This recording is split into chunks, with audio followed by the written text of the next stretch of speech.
রে তোর কলসির ভেতর কি খাঁটি গরুর দুধ বেচতে এনেছি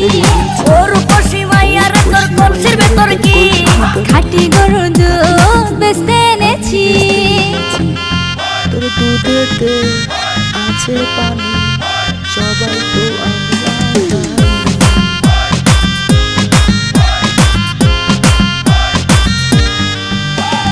তোর দুধেতে